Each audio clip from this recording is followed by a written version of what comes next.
mouth. Hey, if you got a question, you can come. You're good.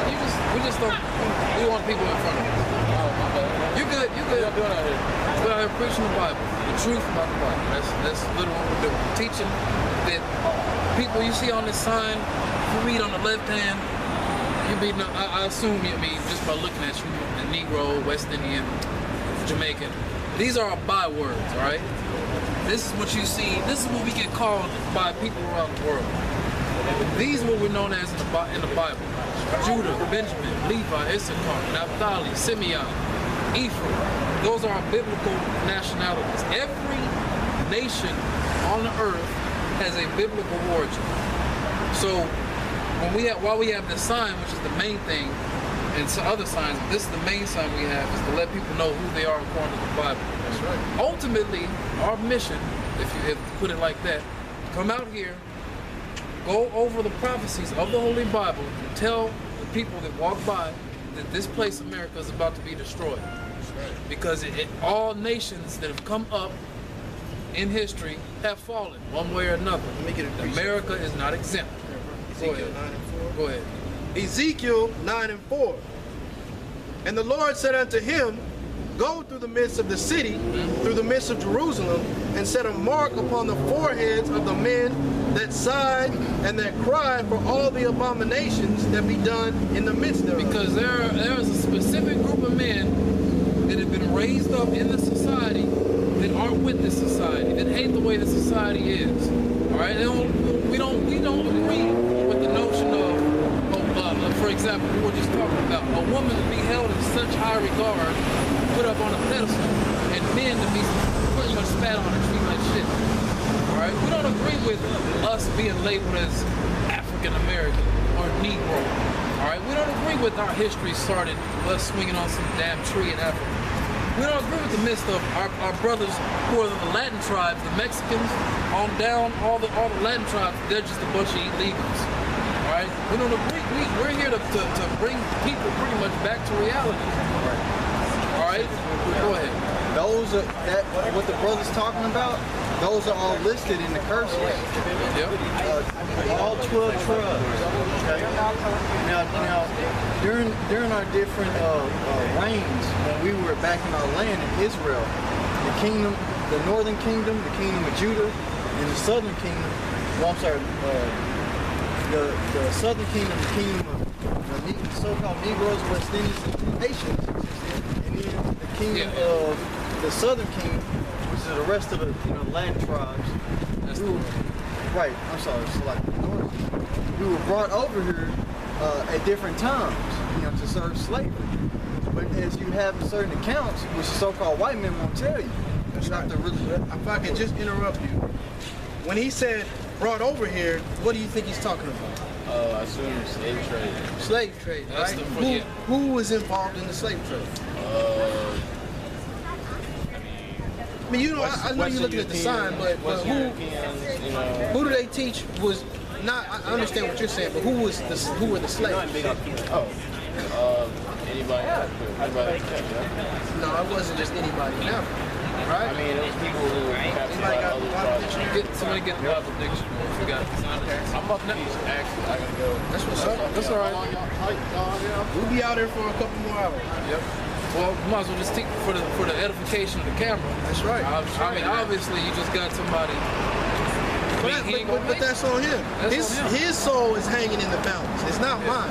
Well, what the Columnine and what we're doing, we was trying to show him the light. Because he's walking in darkness. For one, he got a cigarette in his mouth.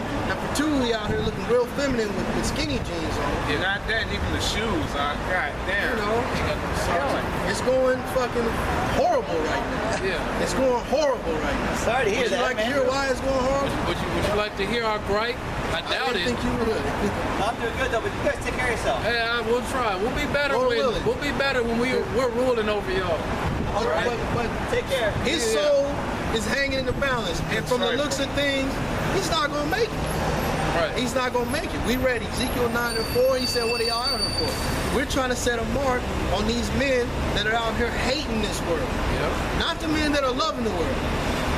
Not the LeBron James and we're not worried about that. We worried about those people that are saying, man, this is horrible. Yeah. This existence is horrible. We want out. Yep. I want to know why I'm always a slave. Why I can't never get, no matter what I do, I'm always on the bottom. Yep. You know? We're looking for men that are of a like mind. It says that, I believe, in Sirach. I think it's the 24th chapter, if I'm not mistaken. Looking for men that are of a like mind while her prophesying. You know, and Satan is the prince of the power of the air. So go ahead, You know, it's a spirit that, you know, that Jay came up, and you know, whether he comes back or not, you know, whether it was to get his judgment or whether it's for him, you know, for the Lord to put that spirit on him, whether you go to the right hand, to the left. Yeah, ultimately he's gonna get judgment. We're all gonna get judgment. Really, it just depends on whether or not he's gonna get a merciful judgment or a non-merciful judgment. You know, him is looking like he might not get a merciful judgment. Hey, is that a Dallas Cowboys fan? Oh, man, yeah. You a Dallas Cowboys fan? I am. Do you agree with them getting Michael Sam? Do I agree with them getting Michael Sam from a football standpoint? Yeah, because they need anybody on D they can get. That's true. So, What's your stance on his lifestyle? I mean, I don't know. Are you against it or are you with it? What, I mean, I'm not really, I haven't really taken a stance. Are you a Christian? I think I consider myself a Christian. why do you say that? Well, when I was in college for a long time, I had some questions about my religion. I thought outside of the doctrine, more about the spirituality of it, like my personal relation with God. So like today, I would call myself a Christian. Do you believe in the Bible? I do believe in the Bible, but I got to read by man, so there are interpretations and things can be very differently depending on who's reading it. Well, I'll say this. That's true. Because there are men and people who have taken this Bible and used it for their own personal power. But that's why I try to focus on like my personal connection with God and like how He affects me and how His words affect me. Like I would never discredit the Bible. Like obviously, with the intention of helping everybody, but it's people who use it for their own personal whatever. if I correct you, really, the Bible wasn't written to help everybody. It says that in the Bible. Now, I want to start. Read this real quick? What you got? So go to John 3:16. I want to get what you got. I'm not interrupting y'all taping. No. This is why we're out here. This is exactly why we're out here. Somebody read John 3:16, because this is typical. Just based off your statement. I'm not trying to curse you out or nothing, but based off your statement, said the Bible set up to help everybody. But give show my pass, right? within the Bible, it clearly says that if you look deep enough and you research, you go into the languages, like originally the Bible was written, the Old Testament, really the whole Bible was written in Hebrew. Then the Old Testament remained in Hebrew, and the New Testament, the coming of the apostles and Paul, after whom the world calls Jesus, it was written in Greek. So, like the Septuagint, if you ever heard of the Septuagint, when you go into those words, behind the meaning of the English words, and read them correctly, it shows you that this Bible is not written for everybody. It was only written for a certain group of people. Right, it's going to say that. Right here. Read this sign. This is the main reason we hold this sign. Now, the reason these specific people are listed on this sign, and you see their current day bywords, what we're known as Negroes, or black men, or African American, Mexican, Brazilians, Argentinians, so on and so forth. Indians. If you read that, they link up by prophecy, which is important, to these biblical names going all the way back to the book of Genesis. They link up to a T, all right? But I'm gonna get to that in a second. Read John. Who got John 3:16? John, the book of John, chapter 3, verse 16. Yeah. For God so loved the world that He gave His only begotten Son. Whosoever believeth in Him should not perish, but have everlasting life. Now, you read that verbatim for face value, you would think, well, anybody can come and serve whom the world calls Jesus. Just anybody. But when you go into the Greek meaning of that word there, world, in for God so loves the world, the word there, you can look this up for yourself. The actual Greek word there is cosmos, K-O-S-M-O-S. If you look up the meaning of that word, if you got it, go ahead and pull it up. And if you want to, in your own time, if you just feel like it, you can go to either get a concordance or you can go to blueletterbible.org. It's basically an online concordance. You can look this up for yourself, so you don't have to take anything I'm saying and just run with it. Go ahead. You got it's a good resource. That they do go off on certain parts. BlueLetterBible.org. blueletterbible.org. Or you can just get yourself. You got a concordance. That's what I was saying. You get a concordance. Oh, okay. Yeah, you can just What is go that, like a regular. translator almost? Well, a concordance pretty much is it maps out every word in the Bible and it gives its original meaning in both Hebrew and Greek, which the Bible is written in. It simply does that. It maps them out and then it defines them. Goes back to their original meaning. Some words, like he said, might be off, but for the most point, it's on point. The best thing you do is if you look at the meaning in a certain word in the concordance, and you got to link it up with the scriptures and see if it actually makes sense. Now, read that. All right, so that word "world" in that scripture that was read, John 3:16. John 3:16. It comes from the Greek word, like the brother said, cosmos. How's it spelled actually? Is it That's Strong's. With a K, right? K-O-S. Yeah. K-O-S-M-O-S, right? And this is Strong's G2889, right? It says, one, an apt and harmonious arrangement of constitution, order, government. So it just means, a certain government, right? Two. No. Okay. Two, ornament, decoration, adornment, i.e. the arrangement of the stars, John 17. the heavenly host. It's many different worlds, you would agree, right? The world of sports, football, right? It says, three, the world, the universe. Now it says right there, now in that definition it says the world, as in the whole world, the universe, right? Go ahead. Four, the circle of the earth, or the earth. The whole earth, go ahead. Five, the inhabitants of the earth, men, the human family. 6, the ungodly multitude, the whole mass of men alienated from God, and therefore hostile to the cause of Christ. 6, world affairs, the aggregate of things earthly. And it says the whole circle of earthly gods, of earthly goods, endowments, riches, advantages, pleasures, etc., which although hollow and frail and fleeting, stirred desire, seduced from God, and are obstacles to the cause of Christ. So it says, any aggregate or general collection of particulars of any sort. Any aggregate or, what does it say? Any aggregate or general collection. Any aggregate or general collection of particulars of any sort. Meaning, in other words, a select group of people. Right? In this case, that select group of people are the 12 tribes of the nation of Israel.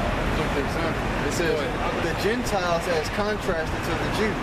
Gentiles is if the Spirit allows, we'll go into that too. When you read that the Gentiles in the New Testament, the common misbelief, for lack of a better word, misconception, is that those Gentiles are talking about anybody outside of this nation, which that's not the case. When you go into it, those Gentiles are actually these people, Jews at that time, who so-called lost their religion, lost their culture.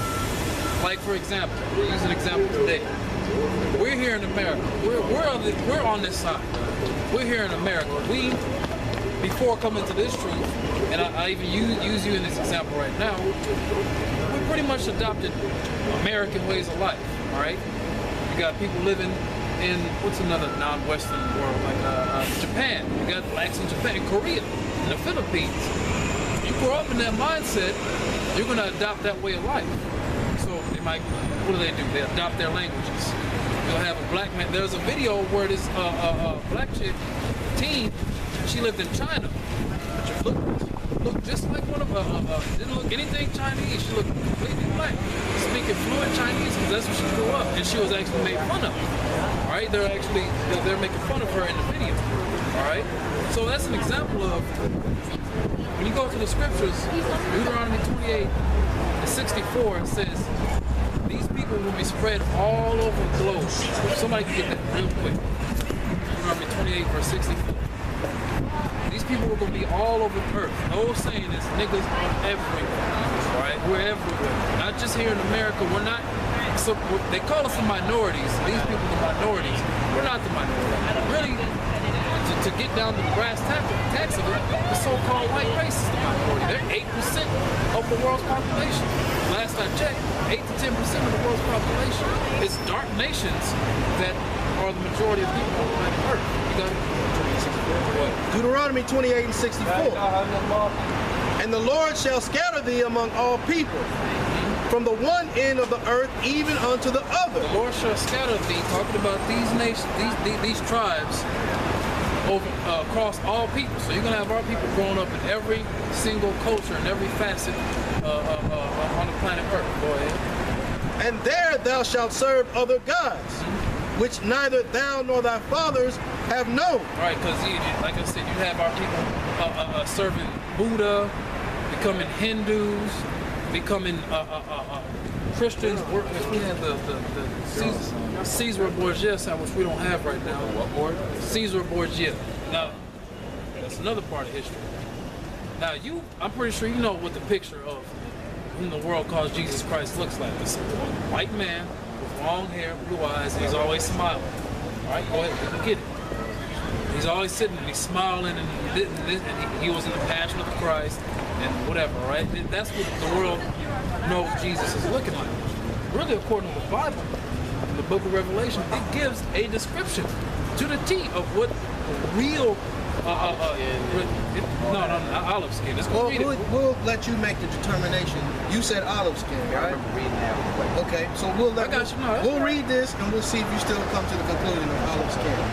Revelation 1, and I'm gonna start at 13. Now, the book of Revelation means to reveal, like in Latin or in Spanish, be apocalypsis. This means apocalyptic. It means to reveal. All right, go ahead. Revelation 1 and 13, and in the midst of the seven candlesticks, Read verse 1 first, then jump back. Revelation 1 and 1, the revelation of Jesus Christ, which God gave unto him to show unto his servants things which must shortly come to pass. Which the Most High, which we call God, we say the Most High, gave unto his servants. Lord willing, we're those servants in this time. Give us revelation or revealing things that will shortly come to pass. Now, just in case you're wondering why I'm saying go to the first person to jump back, because that's really how you're supposed to read the Bible. Stop there for 1 second, get Isaiah 28. There's a specific way, because you're not really supposed to read the Bible. It sounds like I'm jumping around a lot. You're not supposed to read the Bible from cover to cover. I mean, you can, but if you want to really get a good understanding of the Bible, there's a certain way you have to read it. Go ahead. See, if this is Nate camp, I'd say you got to get honest. Get to the back, bro. Just get to the back. Now, Isaiah chapter 28, and I started 8. For all tables are full of vomit and filthiness, so that there is no place clean. Hey, that's you look at all these so-called religions, whether it's Lutheran or Baptist, Catholic, Rastafarian, whatever. I'm just gonna come point blank and say it. They're all off and they're wicked. They don't go according to this book. And I'll get into in a bit. I'm gonna hold you up, but I'll get into a bit why I say this book specifically. There is one word which gives us the belief that this book is true. It's prophecy. We're gonna get into it later. Go ahead. Whom shall he teach knowledge? Whom shall he teach now? Go ahead. And whom shall he make to understand doctrine? Them that are weaned from the milk and drawn from the breast. When it says them that are weaned from the milk and drawn from the breast, look at a baby when they're first growing up. You can't just feed them steaks, chicken, fried chicken, baked chicken. They can't eat it. They can't process it. Their bodies aren't built to. So they gotta drink milk, breastfeed. You gotta get the milk first. In regards to the scriptures, get in the simpler, easier to understand things in the scriptures. Go ahead. For precept must be upon precept. Precept, what's a precept? That is pretty much scripture in the Bible. John 3:16. Precept must be upon precept. I will go from John 3:16, which I was going to earlier. We might go there again. But to prove that John 3:16, that world there is actually talking about